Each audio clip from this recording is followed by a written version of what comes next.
Assalamualaikum warahmatullahi wabarakatuh. Waalaikumsalam.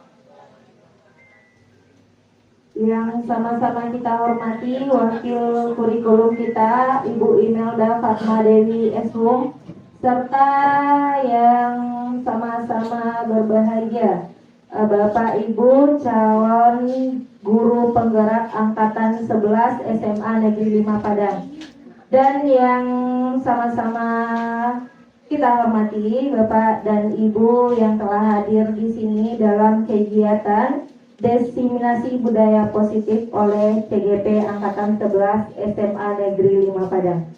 Puji syukur adalah kita ucapkan kehadiran Allah Subhanahu wa Ta'ala yang telah melimpahkan rahmat dan karunia-Nya kepada kita semua, sehingga hari ini kita dapat melaksanakan kegiatan Diseminasi Budaya Positif calon guru penggerak angkatan 11 SMA Negeri 5 Padang, Kota Padang.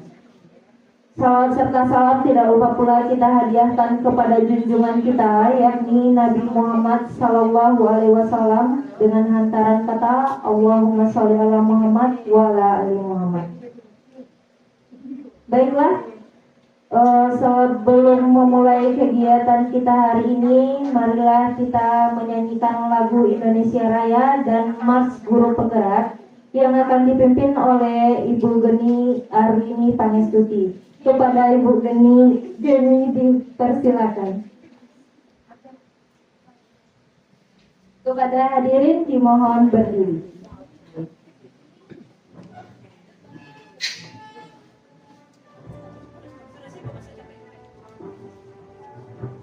Indonesia tanah airku, tanah tumpah darahku, di sanalah aku berdiri, jadi pandu ibu. Indonesia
dimohon duduk kembali.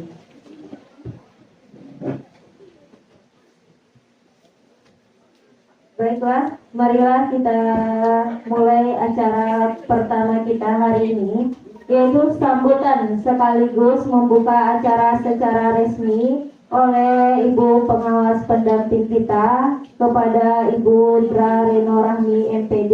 Disilakan.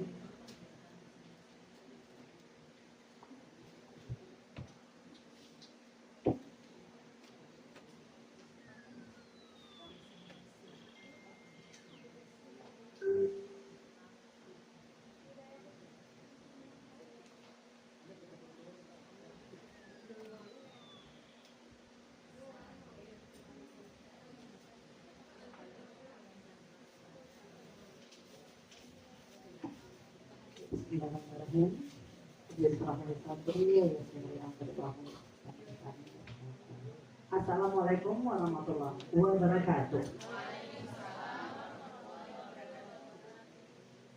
Yang terhormat Bapak Ibu CGP Angkatan 11 SMA Negeri 5 Padang. Kemudian yang unsur pimpinan Bapak Ibu SMA 5 Padang. Kemudian seterusnya para Bapak dan Ibu guru yang mengikuti diseminasi aksi nyata budaya positif guru penggerak angkatan 11 di SMA Negeri 5 Padang. Salam dan puji syukur kepada Allah Subhanahu wa Ta'ala yang telah melimpahkan rahmat dan karunia-Nya sehingga dapat kita bersuara dalam kegiatan diseminasi budaya positif CGP angkatan 11. Kemudian salam dan salawat kepada Nabi besar Muhammad SAW. Baik, saya mengapresiasi sekali kegiatan diseminasi ini oleh CGP dengan tema adalah aksi nyata budaya positif. Ya, semoga apa yang Bapak Ibu CGP lakukan di SMA Negeri 5 ini berdampak kepada kualitas, ya, kualitas mengajar atau PBM nyata sekali dalam implementasi kurikulum merdeka ini, sehingga apa yang beliau kerjakan nanti dalam aksi nyata budaya positif ini oleh CGP angkatan ke-11 ini berdampak ya namanya positif. Kemudian ada praktek, ya, prakteknya itu baik, dan jangan menjadikan malpraktek. Jadi kalau hal ini telah dilakukan dengan suka, dengan berkolaborasi dengan sesama guru yang dipandu nanti atau arahan dari Bapak Ibu CGP akan menghasilkan kualitas, ya, mengajar kualitas yang produk mendidik akan tertuang di dalam kegiatan proses belajar mengajar di SMA Negeri 5 Padang. Ya. Dengan ini saya membuka secara resmi aksi nyata budaya positif guru penggerak angkatan 11 dengan membacakan Bismillahirrahmanirrahim.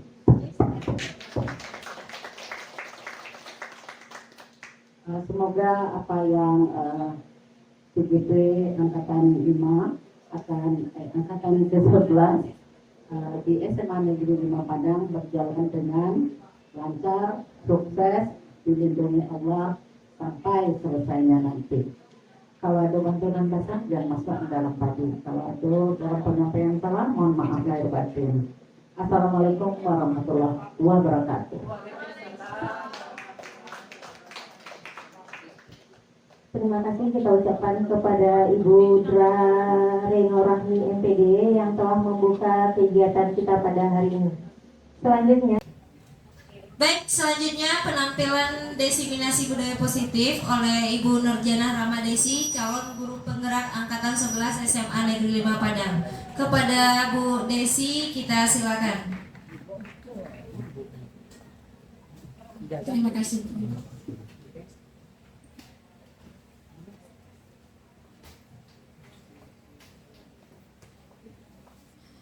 Assalamualaikum warahmatullahi wabarakatuh. Selamat sore Bapak Ibu semua. Terima kasih sudah hadir pada sore ini dalam rangka penyampaian aksi nyata saya sebagai salah satu calon guru penggerak, yaitu aksi nyata tentang budaya positif, yang mana kegiatan ini merupakan hasil dari pendidikan calon guru penggerak yang telah saya jalani beberapa bulan yang lalu. Maka hari ini kami akan berbagi dengan Bapak Ibu semua. Mudah-mudahan apa yang saya sampaikan pada hari ini bisa bermanfaat buat Bapak Ibu semua. Baiklah Bapak Ibu, perkenalkan, nama saya Nurjana Ramadesi, calon guru penggerak dari SMA Negeri 5 Padang, angkatan 11. Baiklah Bapak Ibu, pada sore ini saya akan menyampaikan materi tentang disiplin positif dan nilai-nilai kebajikan universal, kemudian teori motivasi, hukuman dan penghargaan, kemudian restitusi. Selanjutnya nanti kita akan membahas tentang keyakinan kelas. Kemudian nanti kita berbagi tentang kebutuhan dasar manusia dan dunia berkualitas. Kemudian yang kelima ada restitusi tentang 5 posisi kontrol kita sebagai seorang guru. Kemudian yang keenam ada nanti segitiga restitusi, yang mana nanti bagaimana cara kita menyelesaikan permasalahan siswa sehingga apa nanti yang kita lakukan ini bisa mendampingi anak-anak kita dalam penyelesaian kasus-kasus yang ada pada anak kita. Baiklah Bapak Ibu, pertama kita masuk kepada materi disiplin positif. Akan tetapi sebelum saya berbagi dengan Bapak Ibu tentang materi ini, kita ice breaking sejenak untuk lebih freshnya Bapak Ibu, karena sekarang udah sore ya Bapak Ibu ya. Nah Bapak Ibu, saya akan berikan sebuah ice breaking tentang tepuk bahagia. Nah tepuk bahagia ini seperti ini Bapak Ibu. Saya merasa bahagia, alhamdulillah. Bisa dicobakan Bapak Ibu? Ya, kita coba sama-sama Bapak Ibu. Tepuk bahagia. Saya merasa bahagia, alhamdulillah. Terima kasih buat Bapak Ibu semua. Baik Bapak Ibu, kita masuk pada disiplin positif, yang mana pada materi ini kita akan berbagi tentang bagaimana kita menerapkan disiplin positif terhadap anak didik kita. Nah, disiplin positif atau disebut juga dengan ekosistem positif, yang mana di sini guru mengamati bagaimana sistem rancangan di sekolah masing-masing dapat menciptakan lingkungan positif serta mendukung murid menjadi pribadi yang bahagia, mandiri, bertanggung jawab. Hal ini sesuai dengan filosofi Ki Hajar Dewantara, yang mana di sini ada kutipannya. Kita ambil contoh perbandingannya dengan hidup tumbuh-tumbuhan seorang petani. Dalam hakikatnya sama kewajibannya dengan seorang pendidik, yang mana yang menanam padi misalnya hanya dapat menuntun tumbuhnya padi. Ia dapat memperbaiki kondisi tanah, memelihara tanaman padi, memberi pupuk dan air, membasmi ulat-ulat atau jamur-jamur yang mengganggu hidup tanaman padi, dan lain sebagainya. Nah, filosofi Ki Hajar Dewantara ini Bapak Ibu mencerminkan kepada kita bahwa anak didik kita itu memiliki kodrat zaman dan kodrat alam yang berbeda. Nah, kita tidak bisa menyamakan mereka semuanya Bapak Ibu. Dengan hal ini kita sebagai guru cuma bisa menuntun, mengarahkan mereka kemana arahnya. Kita cuma bisa memupuk mereka seperti tadi menanam padi ya Bapak Ibu ya. Kita cuma bisa mengarahkan mereka, kita cuma bisa menuntun mereka, karena tidak semua siswa itu bisa kita paksakan pada satu tujuan yang sama.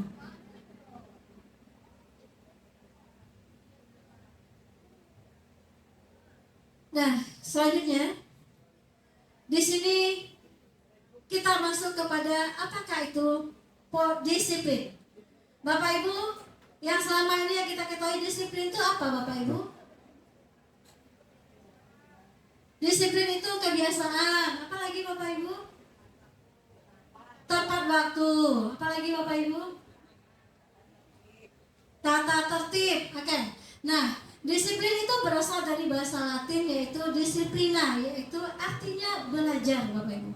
Nah, makna ini berkonotasi dengan disiplin diri dari murid-murid Sokrates dan Plato. Disiplin diri membuat orang menjadi potensinya menuju sebuah tujuan apa yang dia hargai. Namun, dalam budaya kita, makna kata disiplin telah berubah menjadi sebuah yang dilakukan seseorang pada orang lain untuk mendapatkan kepatuhan.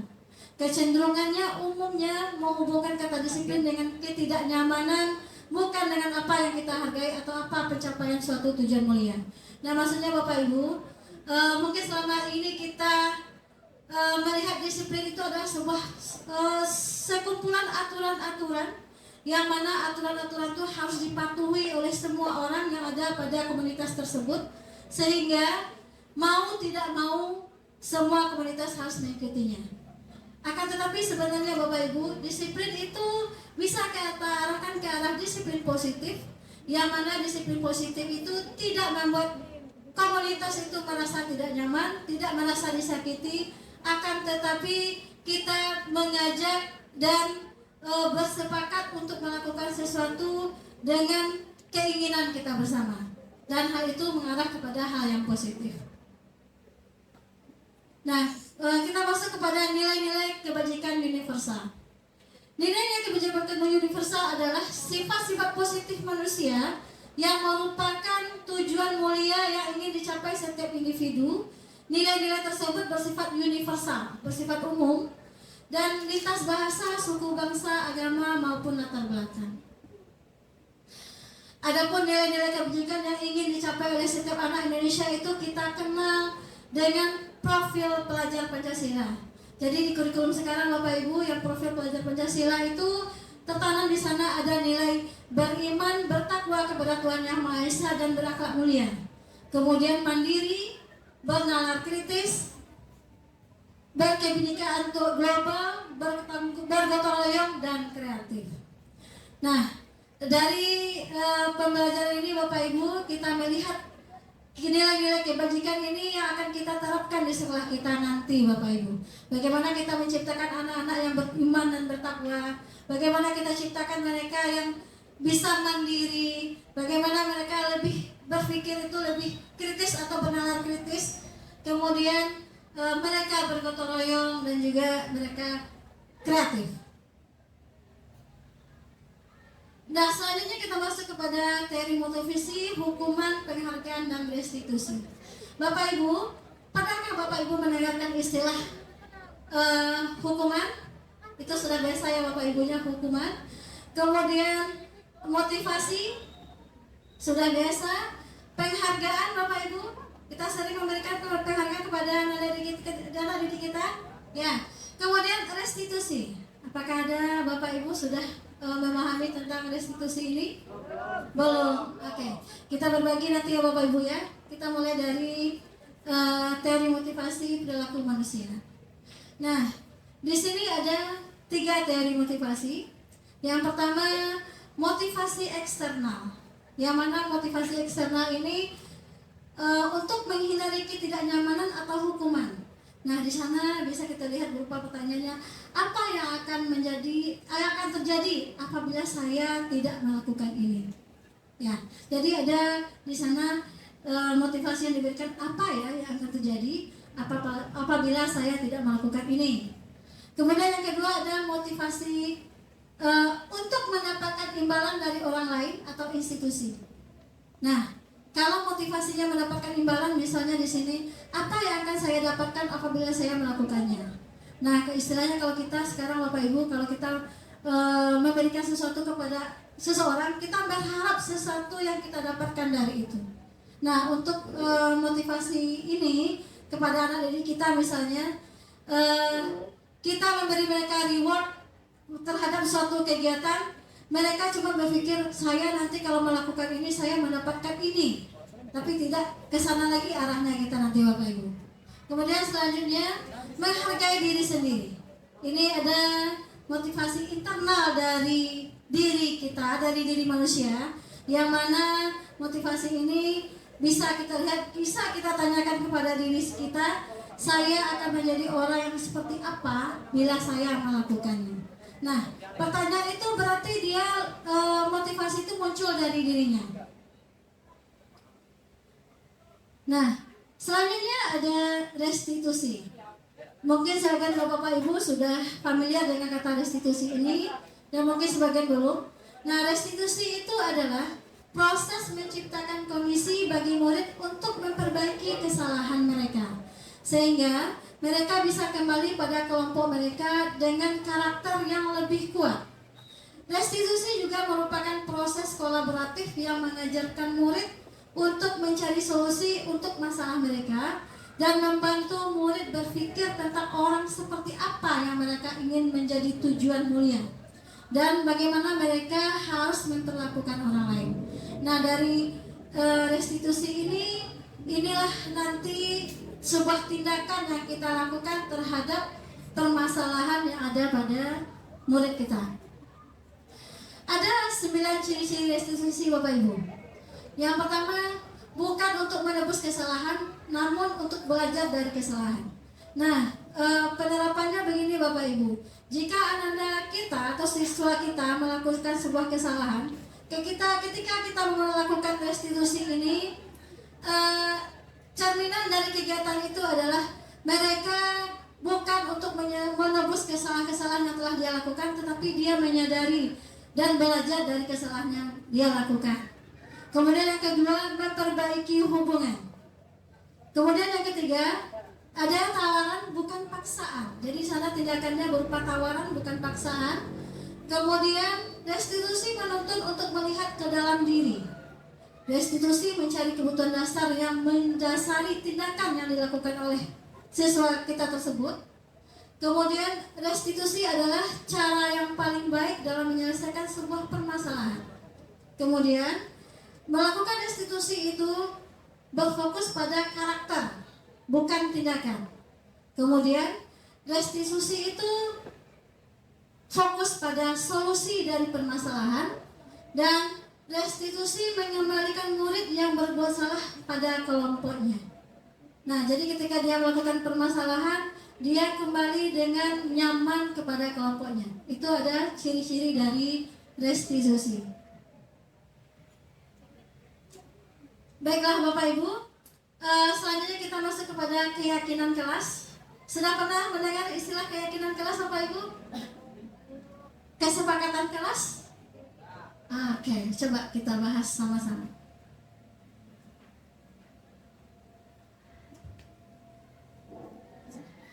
Oke, baik Bapak Ibu, ada kesepakatan kelas, ada keyakinan kelas. Nah, di sini kita akan membahas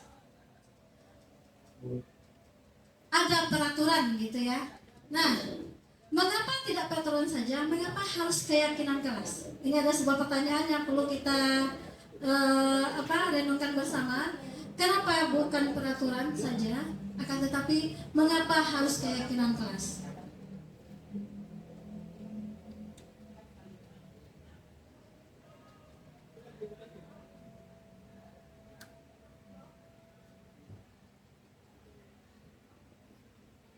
Nah, sekarang coba kita bedakan ya Bapak Ibu, apa itu peraturan, apa itu keyakinan kelas. Baik Bapak Ibu, ada yang bisa menyampaikan atau berbagi peraturan itu apa? Ya Bu, harus diikuti, segala sesuatu yang harus diikuti oleh siswa. Oke, Bapak Ibu, rambu-rambu. Ya, nah di sini kita bedakan antara peraturan dengan keyakinan ya Bapak Ibu ya. Peraturan itu adalah sesuatu yang selalu kembali kepada buku misalnya sesuatu yang harus dilakukan oleh siswa itu sesuai dengan apa yang telah dibuat oleh sekolah. Misal buku itu harus dikembalikan kepada tempatnya. Kamu tidak boleh datang terlambat. Misalnya Bapak Ibu ya, kamu harus mematuhi segala aturan di sekolah ini tanpa terkecuali. Nah, kemudian untuk keyakinan kelas, di sana yang ditanamkan itu bukan sesuatu yang bersifat dilarang-larang, kata-kata dilarang begitu Bapak Ibu ya, tetapi sesuatu yang bersifat kalimat yang tanggung jawab di sana. Kita mengajak mereka itu dengan bahasa yang kita gunakan bisa menumbuhkan rasa tanggung jawab, rasa menghormati orang lain. Kemudian ada di sana keselamatan, kesehatan misalnya.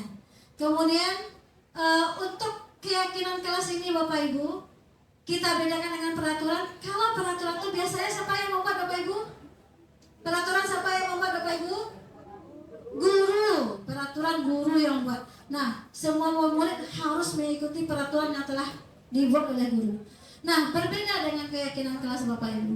Sebuah keyakinan kelas itu adalah sebuah kesepakatan yang mana kesepakatan itu melibatkan semua siswa di kelas dengan guru. Nah, dari keyakinan kelas itulah nanti diambil kesepakatan bersama hal-hal yang apa yang nanti akan menjadi keyakinan dalam sebuah kelas.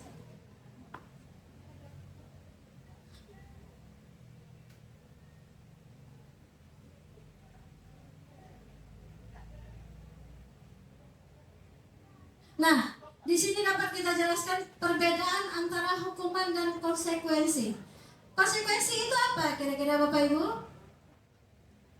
Konsekuensi apa Bapak Ibu? Resiko dari suatu tindakan. Ya, terima kasih Ibu, Bu Ii. Nah, di sini dapat kita bedakan Ibu, kalau hukuman itu sesuatu yang menyakitkan harus terjadi. Sementara konsekuensi adalah sesuatu harus terjadi.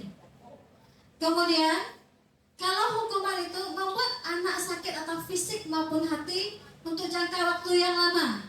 Akan tetapi kalau konsekuensi membuat anak merasa tidak nyaman dalam jangka waktu yang pendek. Kemudian, kalau hukuman itu anak membenci kedisiplinan, kalau konsekuensi anak menghargai disiplin. Jadi pemahaman penerapannya itu berbeda Bapak Ibu antara hukuman dan konsekuensi. Kemudian hukuman itu mendorong anak menyakiti diri sendiri, sedangkan konsekuensi mendorong anak agar mudah menyesuaikan diri. Hukuman itu akan menciptakan konsep diri yang buruk, sedangkan konsekuensi itu akan menciptakan konsep diri yang baik. Kemudian di hukuman itu akan menimbulkan rasa marah, rasa bersalah, rasa dipermalukan, merasa tak dihargai. Sementara konsekuensi itu hanya merasa kehilangan hak, dibuat tidak nyaman, diasingkan untuk sementara.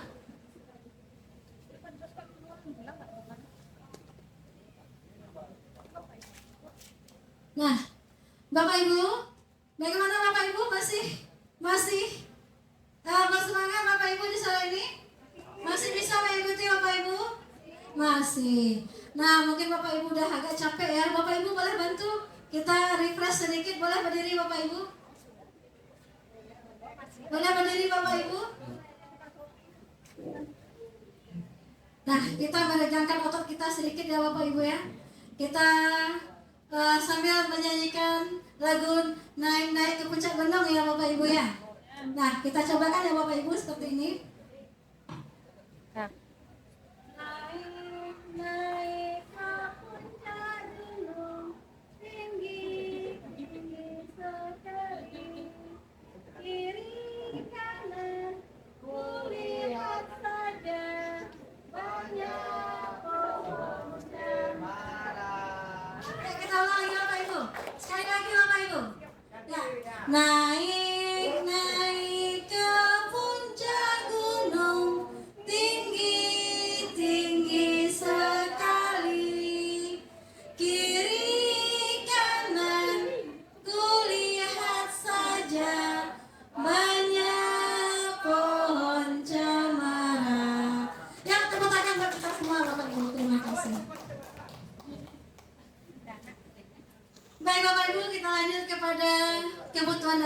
manusia dan dunia berkualitas.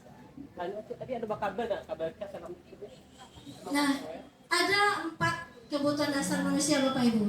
Ada 5 kebutuhan dasar manusia Bapak Ibu. Nah, yang pertama kasih sayang dan rasa diterima. Untuk mendapatkan kasih sayang, kita menerapkan kepada siswa kita ya Bapak Ibu ya. Mereka sangat membutuhkan sekali rasa kasih sayang dari kita sebagai guru. Mereka sangat ingin diterima. Nah, itu merupakan kebutuhan dasar yang tidak bisa kita hilangkan Bapak Ibu. Jadi dalam penerapannya kita sebagai seorang guru, memang kita harus memberikan kasih sayang kita kepada anak didik kita. Sehingga mereka merasa diterima, mereka merasa nyaman, dan mereka merasa dekat dengan kita. Kemudian kebutuhan dasar manusia itu untuk bertahan hidup. Nah, untuk bertahan hidup itu merupakan kebutuhan dasar yang mana setiap kita sebagai manusia harus mencarikan jalan, mencarikan sebuah sikap tindakan yang mana kita bisa bertahan hidup. Kita bisa berada di posisi kita seperti yang kita inginkan dengan berbagai cara yang mana cara itu tujuannya adalah untuk bertahan hidup. Kemudian ada yang bersifat kesenangan.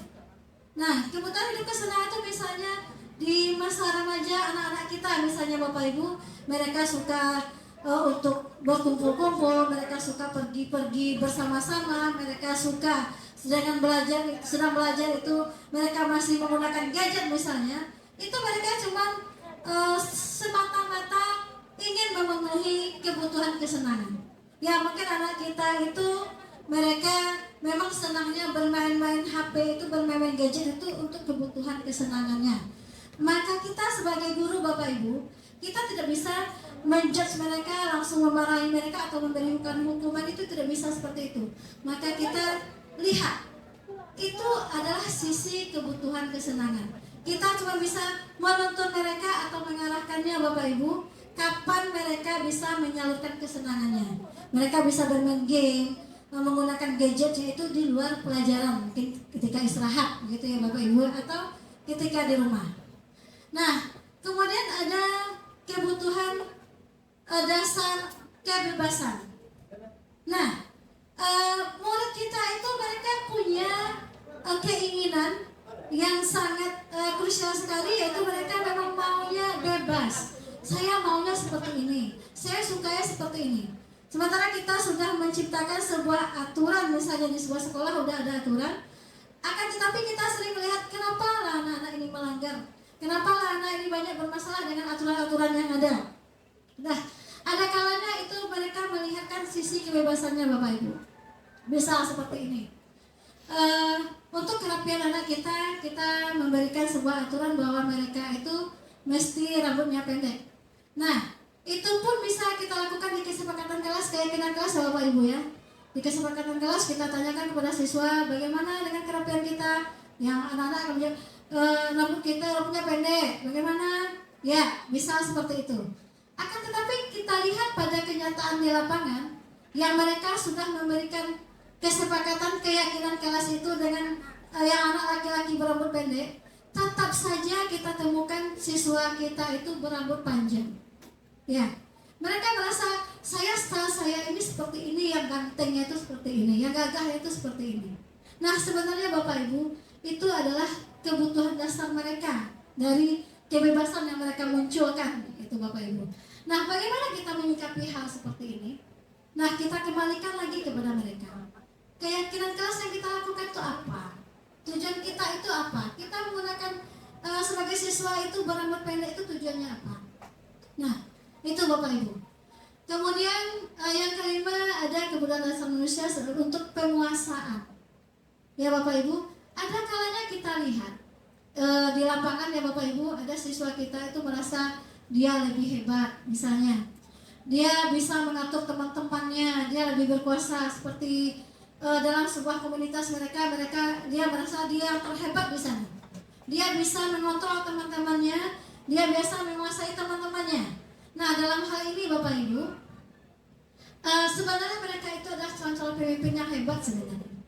Nah, kebutuhan ini mereka penuhi, kita sebagai guru kembali menuntun mereka Bapak Ibu. Untuk penguasa itu bagaimana mereka itu memang menempatkan di mana seharusnya.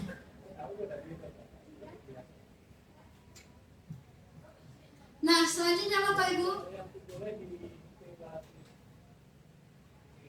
kita masuk kepada posisi kontrol. Ada di sini dalam kami mempelajari di calon guru penggerak, di sana ada 5 posisi kontrol sebagai guru.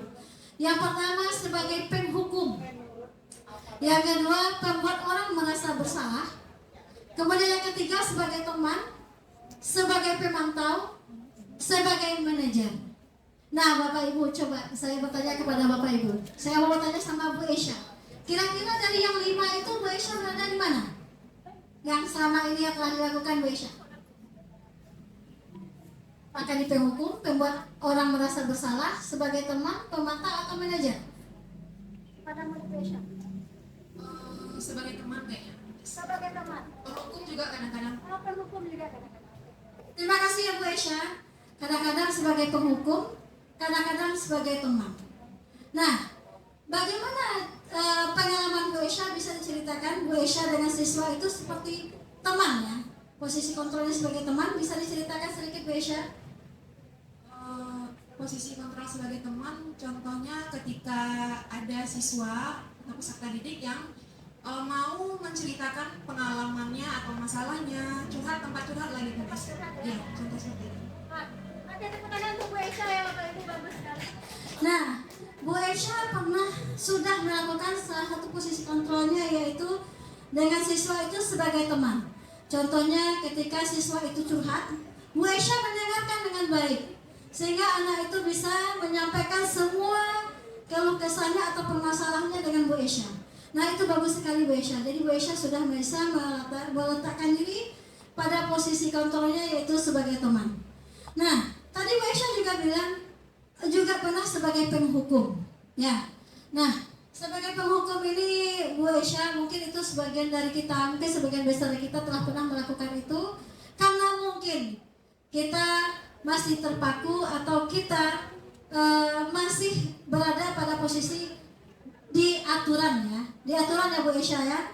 Ketika siswa itu menyalahi aturan yang telah dibuat oleh sebuah sekolah, maka kita sebagai guru tiba-tiba kita memang harus menghukumnya, karena itu adalah sebuah konsekuensi atas pelanggaran hukuman yang dilakukan oleh anak tersebut.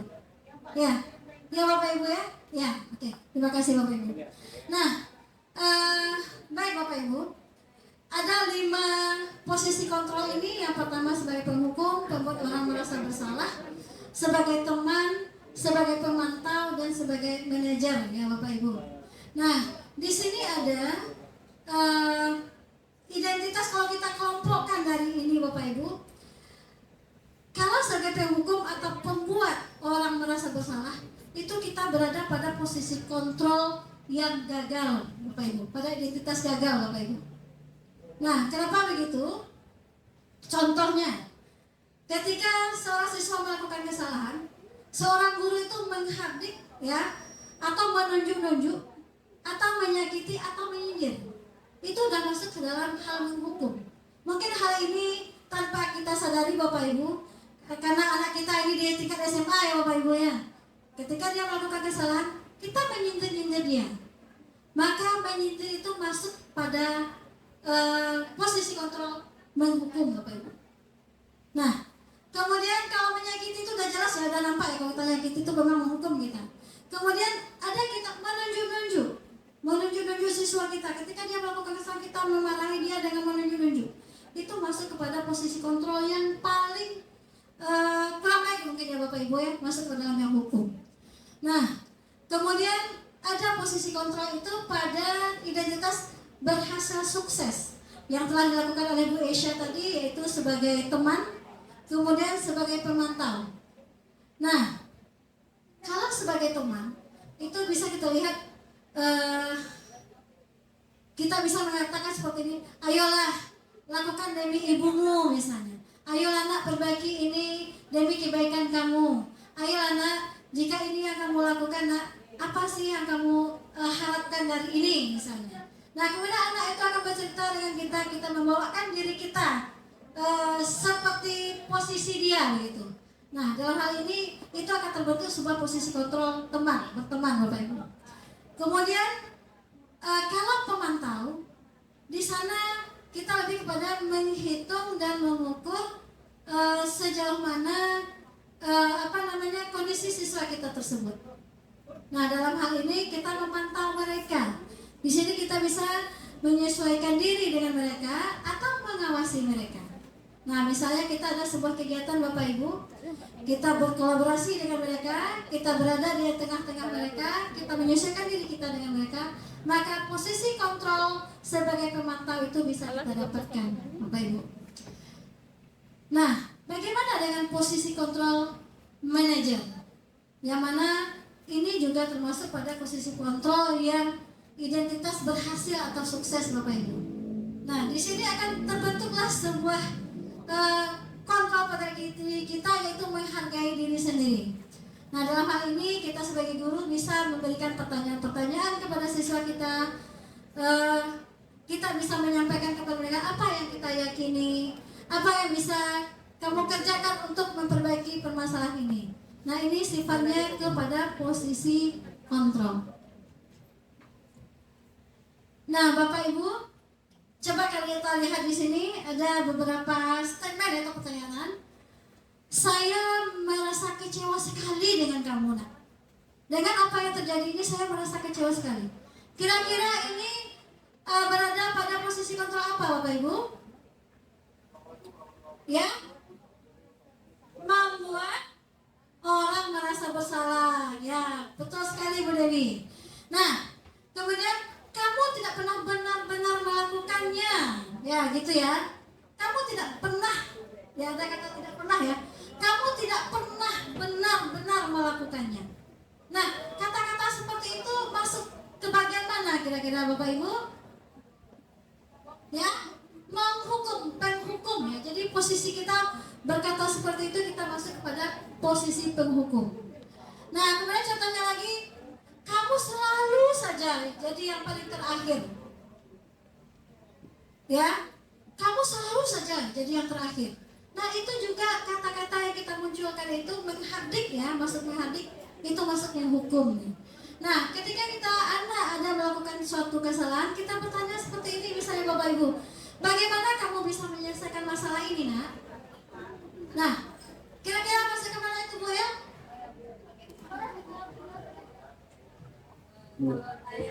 Lakukan demi ibumu, dia bilang kan. Berarti itu dia menganggap dia sebagai teman. Atau menganggap kita juga mengatakan bahwa kita ini orang tua kamu juga. Jadi boleh menyampaikan secara terbuka sama kita. Terima kasih sekali Bu Il atas jawabannya ya Bu ya. Nah, jadi Bapak Ibu ada 5 posisi kontrol yang perlu kita pahami Bapak Ibu. Mudah-mudahan nanti kita bisa mendapatkan posisi yang terbaik untuk anak-anak kita. Mudah-mudahan kita merasa pada posisi yang sukses dan berhasil ya Bapak Ibu. Misalnya seperti teman dengan mereka, memantau mereka, atau sebagai manajer buat mereka ya Bapak Ibu. Nah, baik Bapak Ibu, kita masuk kepada materi yang terakhir, yaitu tentang segitiga restitusi. Nah, sebelum kita berbagi tentang ini, saya akan menampilkan sebuah video.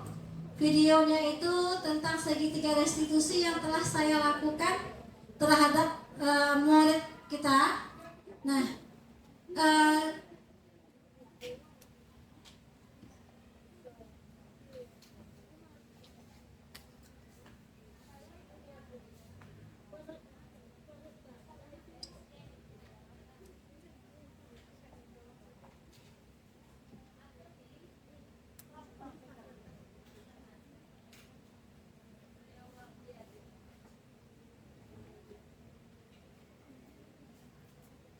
silakan ditonton sebentar Bapak Ibu. Ini ada videonya tentang segitiga restitusi yang pernah saya lakukan pada siswa kita.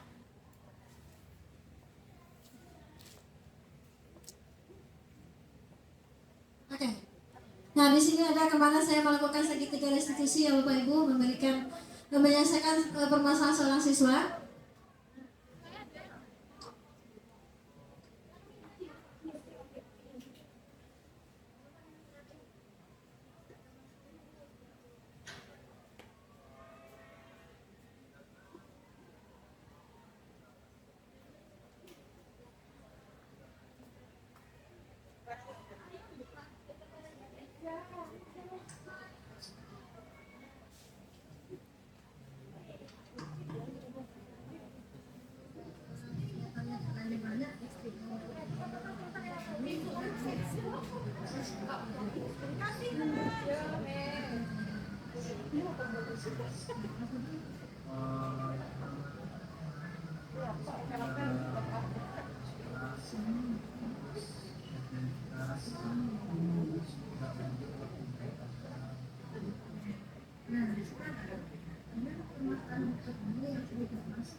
Kemarin nilai rapornya gimana?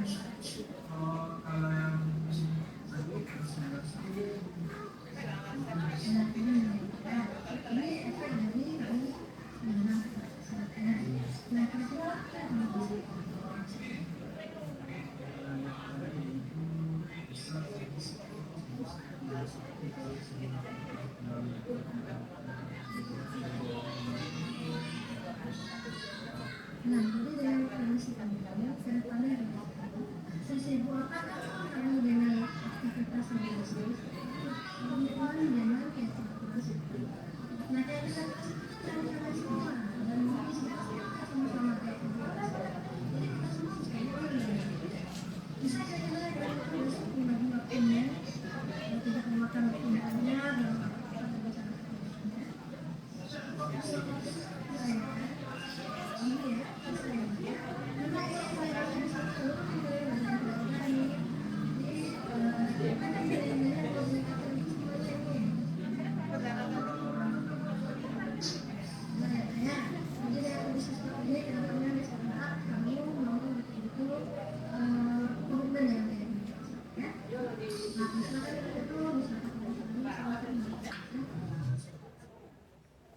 Oke, baik Bapak Ibu.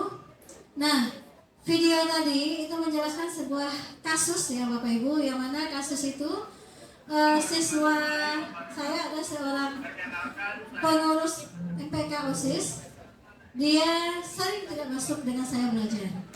Nah, kemudian kami sudah punya kesepakatan kelas atau keyakinan kelas. Nah, dari yang tadi itu, yang pertama apa yang kita lakukan Bapak Ibu ketika kasus ini terjadi? Yang pertama, kita harus menstabilkan identitas dulu Bapak Ibu. Kita tanyakan dulu kepada dia dipanggil itu kenapa, kemudian dengan kasus ini kita jelaskan ke dia, saya mendengarkan ini kamu kemarin tidak masuk ya, ada apa? Kita stabilkan dia dulu, sehingga dia merasa nyaman dengan kita untuk berbicara. Kemudian setelah itu kita validasi Bapak Ibu. Memvalidasinya itu kita buktikan kepada dia apa yang dilakukan itu atau kasus yang terjadi itu memang ada ya di sana ya. Nah, dalam validasi itu kita bisa mengatakan kepada dia, kamu tentu punya alasan. Apa alasan kamu sehingga kamu tidak masuk dengan saya? Nah, seperti itu tadi apanya Bapak Ibu ya diskusinya. Kemudian dia bilang, karena saya ada kegiatan yang mendesak ibu, saya ada deadline acara di sekolah sehingga ketika jam ibu tuh saya sering tidak masuk. Nah, kemudian setelah itu kita kembalikan lagi kepada dia. Kita tanyakan lagi keyakinan kelas yang telah kita sepakati bersama itu apa. Nah, kemudian anak teman menjawab, saya datang, kesepakatan kita bersama datang tepat waktu, kemudian tidak terlambat mengumpulkan tugas. Nah, kemudian kita sampaikan ke dia, kamu itu nilai-nilai apa yang telah yang ada pada kesepakatan itu. Nah, anak itu akan merasa Bapak Ibu, yang muncul pada dirinya adalah rasa bersalah, bukan rasa takut, rasa tidak nyaman atau rasa kita hukum. Akan tetapi yang muncul adalah rasa bersalah. Nah, dalam hal ini kita berikan arahan kepada dia. Setelah itu kita sampaikan sehingga dia tahu tujuan dari yang kita lakukan ini apa, untuk apa tujuan untuk dia. Nah, ini adalah segitiga restitusi yang telah saya cobakan kepada anak kita. Nah, baiklah Bapak Ibu, bagaimana Bapak Ibu? Masih bisa mengikuti Bapak Ibu? Masih, oke. Nah, ini sudah pada sesi terakhir Bapak Ibu. Sebelum saya tutup, mungkin kita perlu refleksi sedikit Bapak Ibu. Eh, ini kan di bawah.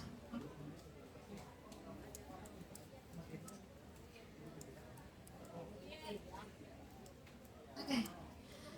Bapak Ibu, mohon diberikan refleksinya sebentar.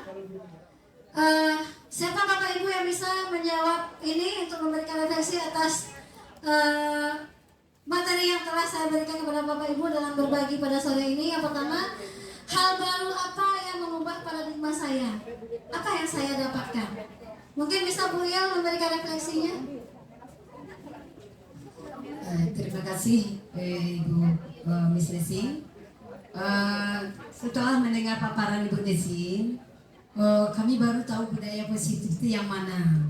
Biasanya kami mungkin melakukannya acak-acak semua, tapi dengan adanya paparan ini, saya dapat memilah mana yang menghukum, mana yang teman, mana sebagai pemantau, dan mana sebagai manajer. Jadi rasanya lebih dapat memahaminya mana. Jadi kami bisa sebagai guru memantau kami apa yang akan kami lakukan kepada siswa kami. Terima kasih. Tepuk tangan untuk Bu Il, Bapak Ibu. Oke, terima kasih. Baiklah Bapak Ibu, mungkin itu saja yang bisa saya sampaikan pada sore hari ini. Terima kasih atas waktu Bapak Ibu untuk bisa saling berbagi kita di forum ini. Terima kasih. Assalamualaikum warahmatullahi wabarakatuh.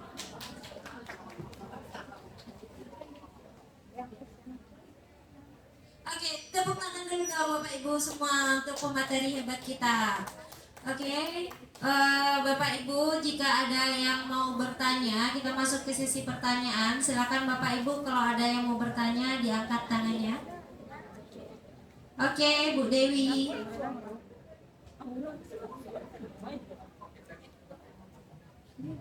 Ya, baik, Assalamualaikum warahmatullahi wabarakatuh.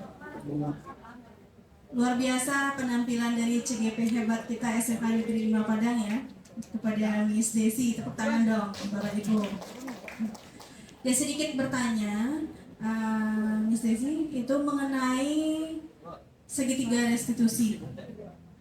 Menurut pandangan Miss Desi, kira-kira masih adakah waktu kita untuk melaksanakan segitiga restitusi itu yang sebelumnya memang kita lebih banyak menghukum anak dan memberikan sanksi-sanksi yang memang lebih banyak sanksi fisik daripada sanksi fisik dan mental begitu daripada perbaikan. Sedangkan restitusi kan memang perbaikan. Masih adakah waktu kira-kira Miss Desi? Terima kasih. Assalamualaikum warahmatullahi wabarakatuh. Bagus sekali pertanyaannya Bu Dewi ya, terima kasih. Memang kondisi sekarang kita memikirkan apakah masih ada waktu kita untuk menyelesaikan permasalahan siswa itu dengan menggunakan segitiga restitusi. Nah, disinilah Bapak Ibu, tugas kita sebagai guru, memang kita memang harus menyediakan waktu kita untuk menyelesaikan permasalahan siswa kita itu Bapak Ibu. Nah, dalam hal ini kita bisa memanage waktu kita ya. Ketika anak-anak kita itu bermasalah, mungkin kita di waktu luang kita yang kita sediakan, misalnya sepulang sekolah. Nah, ketika di sepakatan kelas itu bisa jadi kita lakukan seperti ini Ibu Dewi. Di satu kelas itu mungkin mereka melakukan pelanggaran dari keyakinan kelas yang kita buat itu mungkin ada 3 orang atau 4 orang, mungkin kita bisa memanggil mereka sekaligus. Nah, dengan kalau pelanggaran yang sama, kita cuma nanti tinggal penguatan-penguatannya saja Bu Dewi. Kemudian kita akan mengingatkan kembali kepada mereka keyakinan kelas yang telah kita lakukan bersama itu apa. Jadi saya rasa kalau untuk masalah waktu, rasanya masih bisa kita handle. Oke Bu Dewi? Oke, terima kasih Bu Dewi. Oke, terima kasih untuk Miss Desi atas materi hebatnya hari ini. Demikianlah penampilan dari pemateri hebat kita, Miss Nurjanah Ramadesi. Kepada Bu Desi, silakan duduk kembali.